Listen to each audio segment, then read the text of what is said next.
I'm taking everything, you get nothing. Marcus sneered, tossing his coffee mug into the sink with enough force to chip it. I stood in our kitchen, the morning sunlight streaming through the windows we'd picked out together, watching my husband of 8 years pack the last of his things. My name is Olivia, and at 35, I was witnessing the end of my marriage in real time. Marcus, once the loving man who'd promised to grow old with me, was now a stranger consumed by his midlife crisis and his new girlfriend, Amber. You're making a mistake, I said calmly, my voice steadier than I felt. We should handle this properly through lawyers. He laughed, that cruel, dismissive sound I'd grown familiar with over the past few months. Lawyers? Why? So you can try to take half of what I've built? I don't think so, Olivia. I've already emptied our joint accounts. Good luck proving what's yours and what's mine. I watched him swagger around our kitchen, his confidence fueled by what he thought was a brilliant plan. He had no idea that I'd been preparing for this moment for nearly a year, ever since I found the first suspicious charge on our credit card statement. At least let's discuss this rationally. I attempted one last time, though I knew it was futile. Marcus was too far gone, too convinced of his own cleverness. There's nothing to discuss, he spat, checking his phone as another text from Amber lit up his screen. I'm moving in with Amber. She understands me, supports my dreams. Unlike you, who's been holding me back all these years. I thought about the promotion I turned down 3 years ago so he could take that job in Seattle.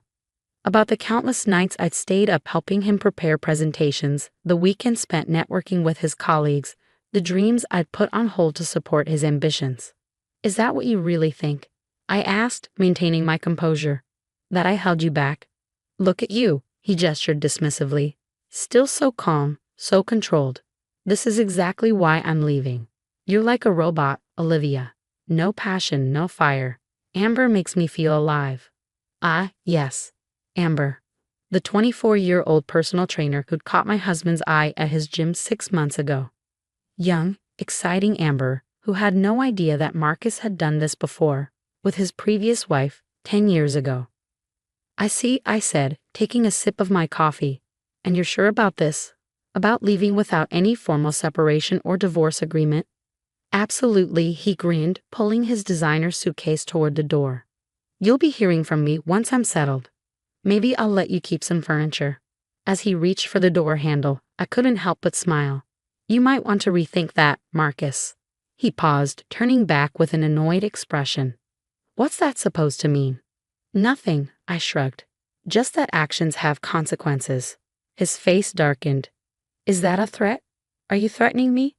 Not at all. I'm simply stating a fact. You might want to check the actual balance of those accounts you emptied. For the first time that morning, uncertainty flickered across his face. He pulled out his phone, fingers flying across the screen as he checked his banking app. I watched as the color drained from his face. What? What did you do? He stammered. Me? Nothing. But it seems the bank has some concerns about recent unusual activity on our accounts. They might have frozen things temporarily. Standard procedure, you understand. You bid. Careful, I cut him off. You wouldn't want to add verbal abuse to the documentation, would you? He stormed out, slamming the door hard enough to rattle the windows. I waited until I heard his car screech out of the driveway before pulling out my own phone. Hello, Detective Morgan.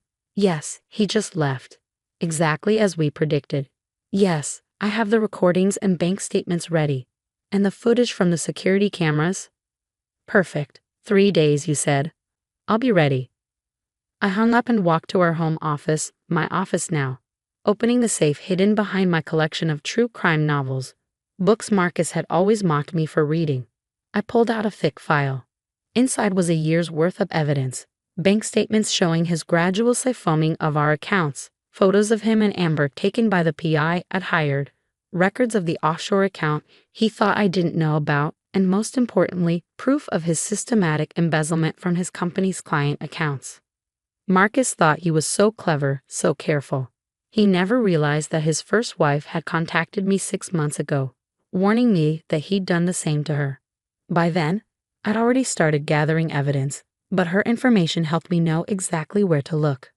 I sat down at my desk, opened my laptop, and began composing an email to his company's board of directors. In 3 days, Marcus's carefully constructed house of cards would come crashing down. But for now, I had work to do. The next 3 days passed in a blur of calculated moves and carefully orchestrated steps.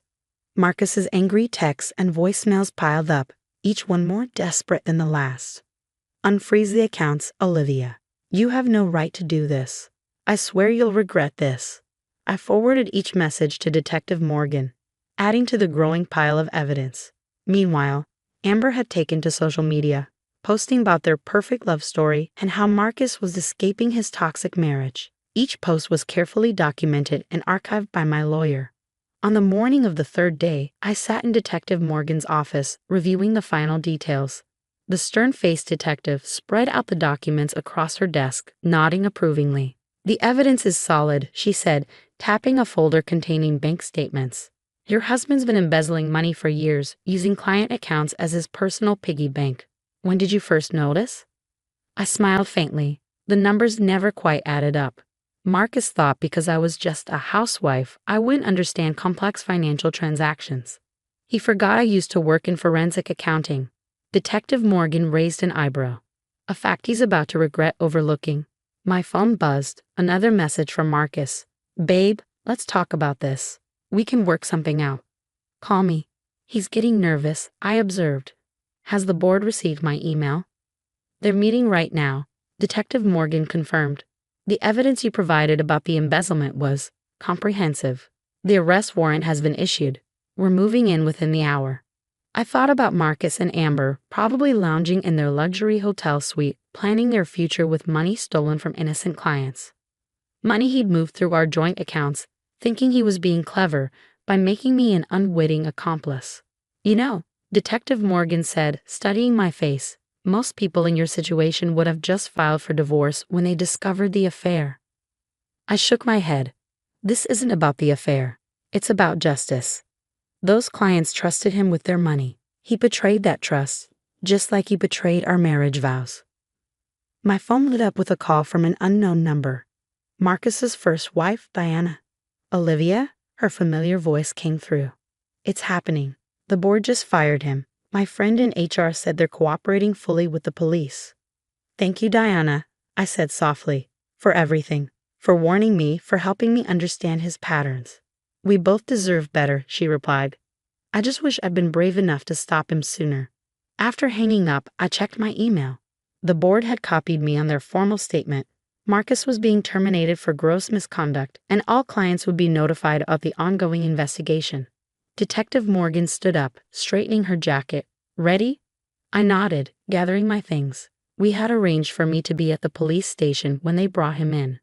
I wanted to see his face when he realized just how completely his plan had backfired.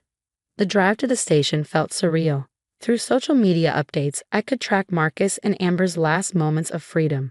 She had just posted a poolside selfie with the caption, "Living our best life with my soulmate. #TrueLove, #New Beginnings." If only she knew. My phone rang again. Marcus. This time I answered. Olivia, please, he began, his voice urgent. Whatever you think you know, you're wrong. I can explain everything. Can you explain the $2.3 million missing from client accounts? I asked calmly, or the offshore transfers, or the fake investment reports. Silence. How did you? Goodbye, Marcus. I believe the police will be there soon. I suggest you answer their questions truthfully. It might help reduce your sentence. I hung up as we pulled into the police station parking lot. Detective Morgan led me to a waiting area with a view of the entrance. It won't be long now, she assured me. She was right. Within 30 minutes, the station burst into activity. Through the glass doors, I watched as officers led Marcus in, handcuffed and disheveled. Behind him, a tearful Amber was being escorted separately, her mascara running down her face. Our eyes met as they led him past the waiting area. The shock on his face when he saw me sitting there, calm and composed, was almost comical. Gone was the arrogant man who'd sneered at me 3 days ago. In his place was a pale, frightened version of my husband, finally facing the consequences of his actions. Mrs. Wilson. A young officer approached me. We'll need your official statement now. I stood up, smoothing my skirt. Of course. I have everything documented, organized by date, with supporting evidence for each incident. As I followed the officer to an interview room, I heard Marcus's voice echo down the hallway. Olivia, Olivia, please. Tell them this is a mistake. But I kept walking. Some mistakes I'd learned weren't meant to be fixed. They were meant to be exposed. 6 months after Marcus's arrest, I sat in my newly renovated home office, reviewing the final divorce settlement. The morning sun streamed through windows that no longer held any painful memories, just promise. The trial had been swift and decisive. With the mountain of evidence I'd gathered, along with Diana's testimony about his previous schemes, Marcus had no choice but to plead guilty. 8 years of fraud and embezzlement earned him 15 years in prison. His attempts to blame me for the missing money fell apart under scrutiny. Amber, it turned out, hadn't known about the fraud, but she happily spent the stolen money. She was ordered to return everything she'd received from Marcus. The last I heard, she'd moved back in with her parents, her social media dreams of luxury living shattered. My phone buzzed with a text from Diana. Just saw the news about the settlement. Congratulations. Coffee next week. We'd become unlikely friends, bonded by our shared experience. She'd rebuilt her life after Marcus, showing me it was possible to thrive after such betrayal. Now it was my turn. The doorbell rang, my lawyer arriving with the final paperwork. Everything's settled, she announced, spreading documents across my desk. The judge was particularly impressed with your documentation. The divorce is final, and you're completely cleared of any involvement in the fraud. Plus, since Marcus used joint accounts for his schemes, you're entitled to a significant portion of his legitimate assets. I signed where indicated, each stroke of the pen feeling like freedom. What about the restitution to the clients? The recovered funds have been returned. Your cooperation with the investigation was crucial in tracking down the money. Several clients have actually reached out, wondering if you consider helping them manage their accounts in the future. I smiled, thinking about the forensic accounting career I'd abandoned to support Marcus. Maybe it's time to get back into the field. After my lawyer left, I walked through the house that was now truly mine. I'd redecorated, erasing traces of Marcus and creating a space that reflected who I was, not who he'd wanted me to be. The media had been fascinated by the case, the calculating fraudster, the young girlfriend, the wife who quietly gathered evidence for a year before bringing it all crashing down. They wanted interviews, book deals, TV, appearances. I declined them all. This wasn't about fame or revenge, it was about justice. My phone rang. Detective Morgan. Just checking in, she said warmly. The DA wanted you to know that your case has inspired other fraud investigations.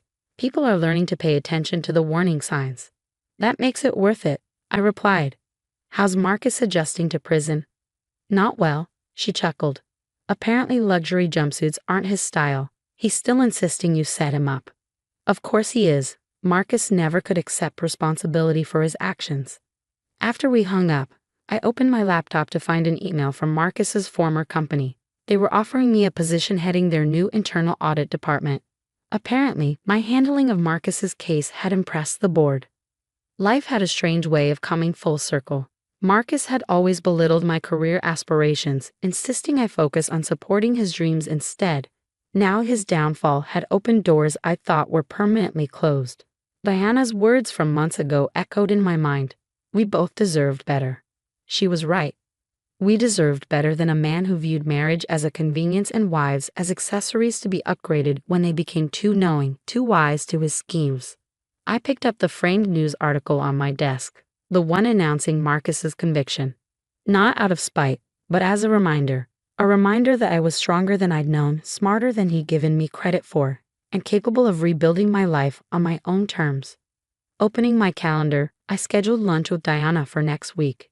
Then I began drafting a response to the job offer. It was time to step back into the world of numbers and ledgers, this time using my skills to prevent others from being deceived as I had been.